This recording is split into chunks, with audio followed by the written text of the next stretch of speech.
أمن هو قانت آناء الليل ساجدا وقائما يحذر الآخرة ويرجو رحمة ربه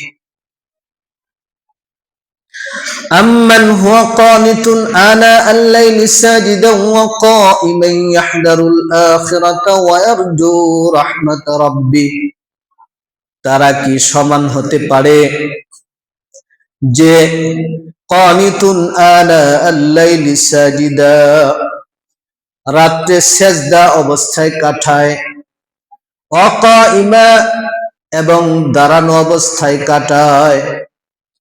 রাত্র যখন শুরু হয়ে যায় ওই বান্দা নামাজের মধ্যে দাঁড়িয়ে যায়, কখনো সেজদার মধ্যে যায়, কখনো দাঁড়িয়ে দাঁড়িয়ে কোরআনে কারীম তেলাওয়াত করে। ইয়াহদারুল আখিরাহ আখিরাতকে ভয় করে, ওয়ারজু রাহমাত রাব্বিহ এবং তার রবের রহমতের আশা করে। আর যে এই কাজ করে না, অর্থাৎ যে রাত্রে বেলায় নামাজ আদায় করে না, আল্লাহ তাআলার রহমতেরও তিনি আশা করেন না এবং আখিরাতকেও ভয় করে না, এই দুই ব্যক্তি কখনো সমান হতে পারে না। যে নামাজ পড়ে না সে কখনো সমান হতে পারে না। যে কোরআনে কারীম তেলাওয়াত করতে পারে আর যে কোরআনে কারীম তেলাওয়াত করতে পারে না সে কখনো সমান হতে পারে না। যে কোরআনের হাফেজ আর যে কোরআনের হাফেজ না, দুইজন কখনো সমান হতে পারে না। এটা আল্লাহ রাব্বুল আলামিন বলে দিয়েছেন। তার পরের আয়াতে আল্লাহ বলেন, কুল হাল ইস্তাউইল্লাযীনা ইয়া'লামুনা ওয়াল্লাযীনা লা ইয়া'লামুন। হে নবী আপনি বলে দিন, হাল ইস্তাউইল্লাযীনা ইয়া'লামুন, যারা জানে এবং যারা জানে না তারা কখনো সমান হতে পারে না। যারা জানে এবং যারা জানে না তারা কখনো সমান হতে পারে না। একজন কোরআনে হাফেজ সম্পর্কে আল্লাহ রাব্বুল আলামিন বারবার বলতেছেন, একজন হাফেজের মর্যাদা এত বেশি, এত বেশি।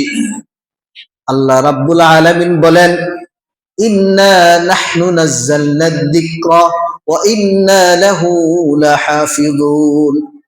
আমি আল্লাহ এই কোরআনকে নাজিল করেছি এবং এর সংরক্ষণের দায়িত্ব আমি আল্লাহর হাতে। আল্লাহ রাব্বুল আলামিন কোরআনে কারীম নাজিল করেছেন এবং তিনি সেটা সংরক্ষণের দায়িত্ব নিয়েছেন। একজন হাফেজে কোরআন, সে কোরআনকে সংরক্ষণ করে, এর অর্থ হলো হাফেজকে সংরক্ষণ করার দায়িত্ব আল্লাহর। একজন হাফেজে কোরআনকে সংরক্ষণ করার দায়িত্ব স্বয়ং আল্লাহ। হাফেজে কোরআনের মর্যাদা সম্পর্কে আল্লাহ তাআলা নবী সাল্লাল্লাহু আলাইহি ওয়াসাল্লামকে হাদিসের মধ্যে বলে দিয়েছেন। একজন হাফেজে কোরআন, বুখারী শরীফের হাদিস, একজন হাফেজে কোরআন সে একজন ওহী লেখক ফেরেশতার সমতুল্য। সাধারণ কথা, আপনি কি মনে করছেন?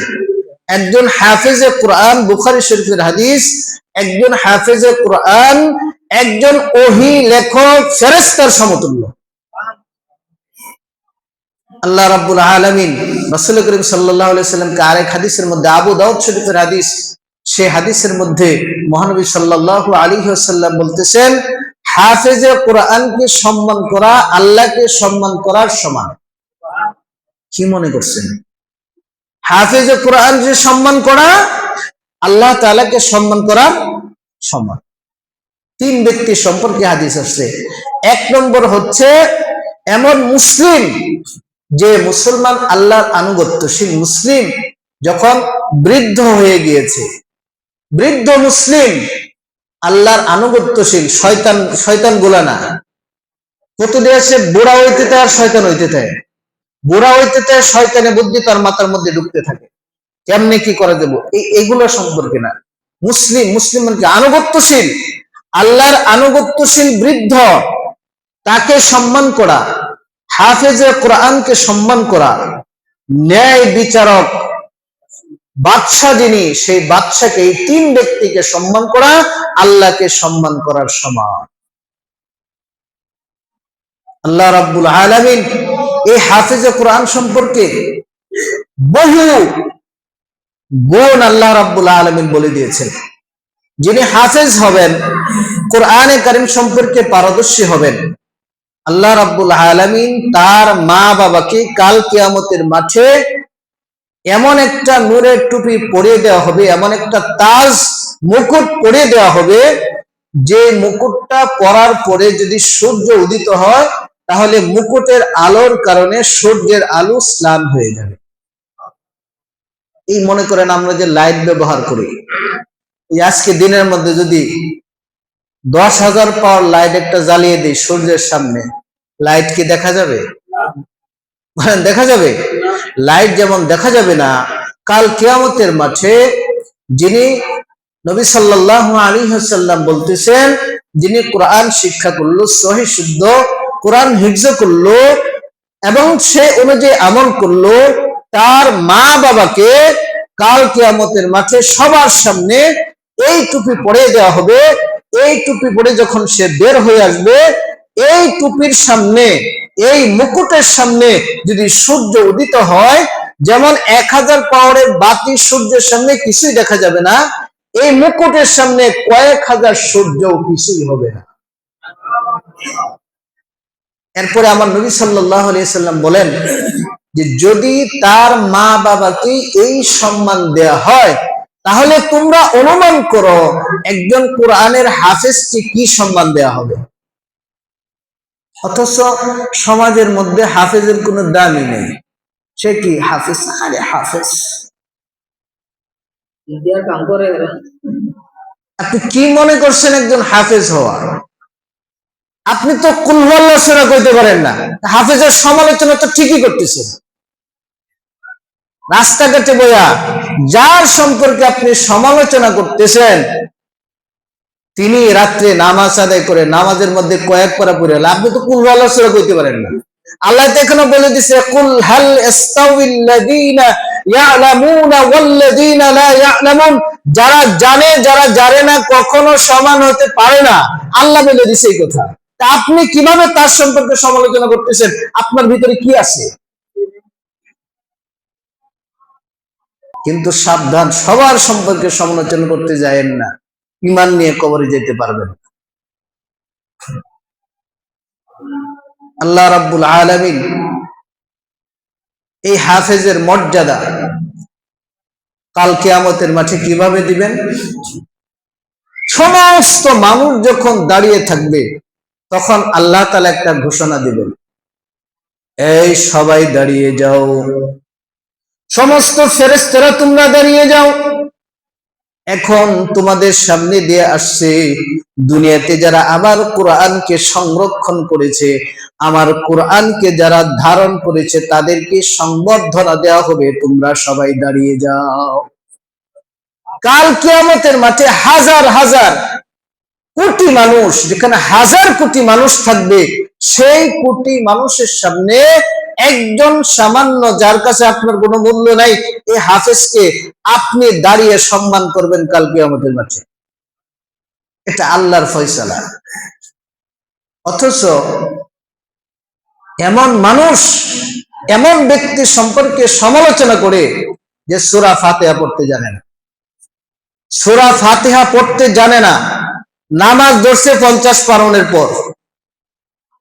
যেই ব্যক্তি আলেমের সমালোচনা করে, হাফেজের সমালোচনা করে, কি সমালোচনা? আলেম হাফেজ তার মতে চলে না, এটা সমালোচনা। হের মতে চলে না, আমার মনে চায় এমনে চলুক, কিন্তু এত এমনে চলে না। একটা আলেম হাফেজ হতে হলে একটা নির্দিষ্ট মেয়াদে লেখাপড়া করতে হয়, পড়াশোনা করতে হয়।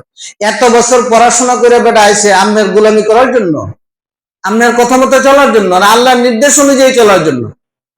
এখন আপনি আল্লাহর নির্দেশ বুঝেন না, কোনটা আল্লাহর নির্দেশ, কোনটা আল্লাহর অনির্দেশ কিচ্ছু আপনি জানেন না। আপনি তো নামাজই ধরছেন 40-এর পরে, 50-এর পরে। এমন ম্যাক্সিমাম মানুষ আছে যারা আলেম বিরোধী, হাফেজ বিরোধী, ইমাম বিরোধী, 50 বছর পর্যন্ত রোজাই রাখছে না, 50-40 গেছে নামাজই পড়ছে না, এই লোকগুলাই আলেম বিরোধী হয়। তালাশ করে আপনি খুঁজতে পারবেন আলেম বিরোধী কারা। এদের ইতিহাস দেখবেন 40-50 বছর পর্যন্ত মসজিদে কোনোদিন আসেনি, কুল হু আল্লাহর সূরা ঠিক মতো পড়তে পারে না। তার বিরুদ্ধে সে সমালোচনা করে, সে সমালোচনাকে হাফেজের বিরুদ্ধে, আলেমের বিরুদ্ধে। হ্যাঁ, যদি হাফেজ, আলেম, ইমাম শরীয়ত বিরোধী গর্হিত কোনো কাজে লিপ্ত থাকে, তাকে গোপনে সতর্ক করতে পারবে, যায়া হুজুর আপনার এই কাজটা শরীয়ত সম্মত না, হ্যাঁ এটা শরীয়ত সম্মত, গুনাহ, আপনি বিরত থাকলে ভালো হয়। তাকে সতর্ক করা গোপনে, সবার সামনে নাকি।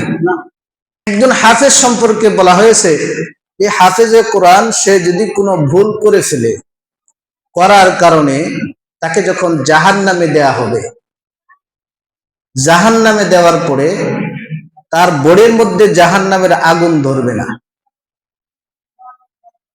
হাদিসের মধ্যে আসছে, যখন আগুন ধরবে না, ফেরেশতারা জিজ্ঞাসা করবে যে আল্লাহ তোমার আগুনের তো পাওয়ার নাই, আগুনের কি নাই, কেন, এর শরীর তো জ্বলে না। বলে তো কোনো সাধারণ ব্যক্তি নন, এ কোনো ভুল করে ফেলেছে, ভুলের কারণে জাহান্নামে গিয়েছে, কিন্তু ভিতরে এমন জিনিস বড়া যে জিনিসটা আগুনেও পুড়াইতে পারে না।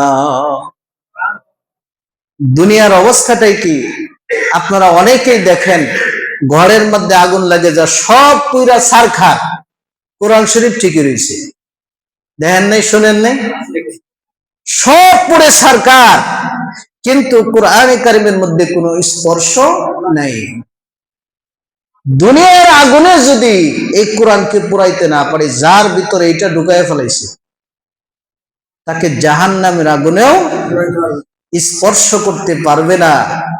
আর চাষটালো বৈশা হের বিরুদ্ধে আমি কি করতেছি, কাল কিয়ামতের মাঠে মানুষটাকে দাঁড় করাবে, বলা হবে তুমি এর বিরুদ্ধে কেন কুৎসা করেছ। একে যখন জাহান্নামে নিক্ষেপ করা হবে, সূরা জুমারের মধ্যে আল্লাহ তাআলা বলতেছেন, এই লোক কি বলবে, ওয়াসিকাল্লাযীনা কাফারু ইলা জাহান্নামা যুমারা,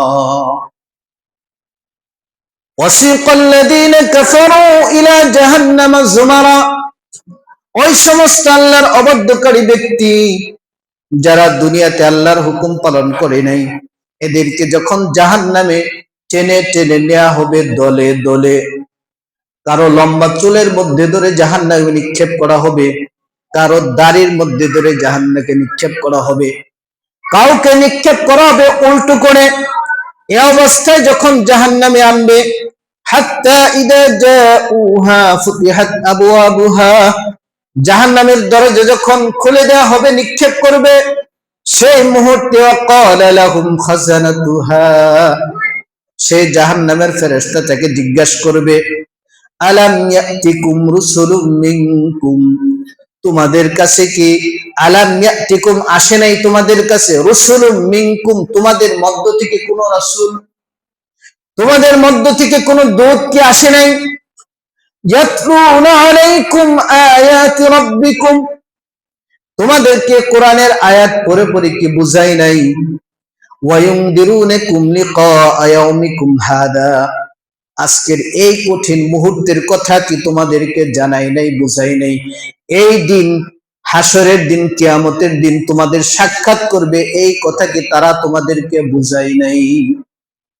তোমরা আজকে কেন জাহান্নামে আসছো, এই কথা যখন তাদেরকে জিজ্ঞাসা করা হবে, তখন তারা বলবে, ক্বালু বালা, হ্যাঁ আমাদের কাছে তো আসছিল, তারা আমাদেরকে বুঝাইছে, ওয়ালাকিন হাক্কাত কালিমাতুল আযাবি আলাল কাফিরিন, কিন্তু কাফেরদের উপর আল্লাহ তাআলার ফয়সালা হয়ে গেছে যে তারা জাহান্নামী, এজন্য আমরা বুঝাও তাদের কথা মানি নাই, তাদের সমালোচনায় আমরা ভরপুর লিপ্ত রয়েছি। আল্লাহ তাআলা এরা কি বলবে এই কথাটাও বলে দিয়েছে। রাসূলুল্লাহ সাল্লাল্লাহু আলাইহি সাল্লাম এক হাদিসের মধ্যে বলতেছেন, কুন আলিমান, তুমি নিজে আলেম হও, কুন আলিমান, তুমি আলেম হও, আও মুতাআল্লিমান, যদি আলেম হও নাই তাহলে ছাত্র হয়ে যাও, আলেম হওয়া শুরু করে দাও। কুন আলিমান আও মুতাআল্লিমান, যদি তাও না হও তাহলে কি আও মুহিব্বান, তুমি নিজে আলেম হতে পারো নাই, ছাত্রও হতে পারো নাই, আও মুহিব্বান, তাহলে হাফেজকে আলেমকে অন্তর থেকে ভালোবাসো, আও মুত্তাবিআন, এবং সে যা বলে তাকে অনুসরণ করো, ওয়ালা তাকুন খামিসান, এই চারটা ছাড়া 5 নম্বরটা হইও না, ফাতুহলিক, তাহলে তুমি ধ্বংস হয়ে যাবে। রাসূলুল্লাহ সাল্লাল্লাহু আলাইহি ওয়াসাল্লাম সারা উম্মতকে এখানে কয়টা নির্দেশ দিয়েছেন? 4টা নির্দেশ দিয়েছেন। 1 নম্বর, আল্লাহ রাসূল বলছেন তুমি নিজে আলেম হও, আলেম হতে কোনো বাধা নাই, তুমি নিজে শিখো, জানো, বুঝো। যদি শিখতে পারো নাই, বুঝতে পারো নাই, তাহলে কি করো, মুতাআল্লিমান, শিখা শুরু করে দাও, ছাত্র হয়ে যাও। কুন আলিমান আও মুতাআল্লিমান, যদি ছাত্র হতে না পারো তাহলে যারা আলেম, যারা হাফেজ, তাদেরকে মুহাব্বত করো, ভালোবাসো, এবং তারা যেই কথা বলে সেই কথা অনুযায়ী আমল করো। এই 4টা ব্যতীত 5 নম্বর তৎকায় যেও না, ফাতুহলিক, তুমি ধ্বংস হয়ে যাবে। এখন আমাদের অবস্থা হলো কি, সমাজের অবস্থা, আলেম সাহেব, হাফেজ সাহেব আমার কথা শুনে নাই, বুঝেননি, আমার মনে চায় উনি এইভাবে চলুক, কিন্তু আলেম চায় আল্লাহ যেভাবে কইছে সেইভাবে চলে, আল্লাহর চলা আমার কাছে পছন্দ হয় না। আল্লাহ যেভাবে চলতে বলেছেন আলেম সেইভাবে চলার চেষ্টা করে, আমি নিজে সেইভাবে চলি না, তার চলাও পছন্দ করি না এবং তার বিরোধী হয়ে যাই।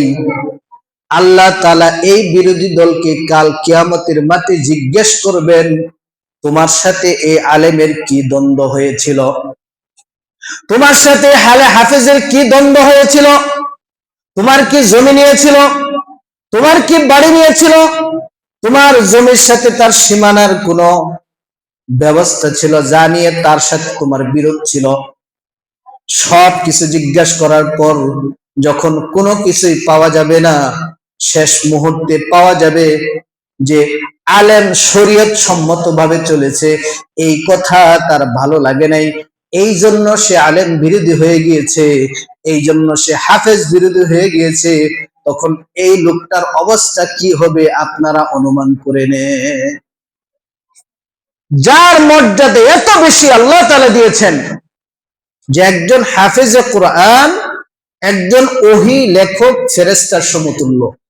কারণ হলো একজন ফেরেশতা ওহী লিখে, একজন হাফেজ সে কোরআন সংরক্ষণ করে, সে যখন তেলাওয়াত করতে থাকে তার উপর আল্লাহ তাআলার রহমত অগণিত পড়তে থাকে, সে যেদিকে হাঁটতে থাকে রহমতের ফেরেশতা তার সাথে সাথে চলতে থাকে।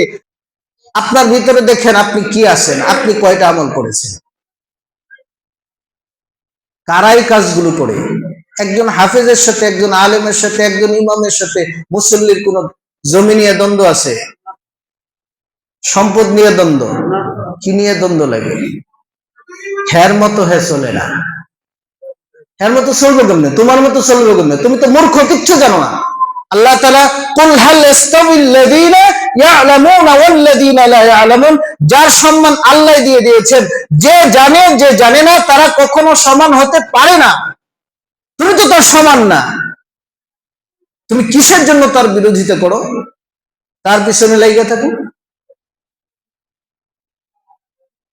একজন হাফেজ কোরআন মরার সাথে সাথে জান্নাতের ফেরেশতারা তাকে সংবর্ধনা দিয়ে জান্নাতে প্রবেশ করায়। সংবর্ধনা দিয়ে দিয়ে আজরাইল আলাইহিস সালাম যখন একজন হাফিজে কোরআনের আমলদারে হাফিজে কোরআনের জান কবজ করতে আসে, হাদিসের মধ্যে আসছে 500 ফেরেশতা তার স্লোগান দিতে দিতে তার কাছে আসে, আহলান সাহলান মারহাবান। আমাদের একজন নেতা আসলে, নেত্রী আসলে বিদেশ থেকে, এয়ারপোর্টে আমরা দাঁড়ায় থাকি না, আহলান সাহলান মারহাবান জিন্দাবাদ করার জন্য লাল গালিচা।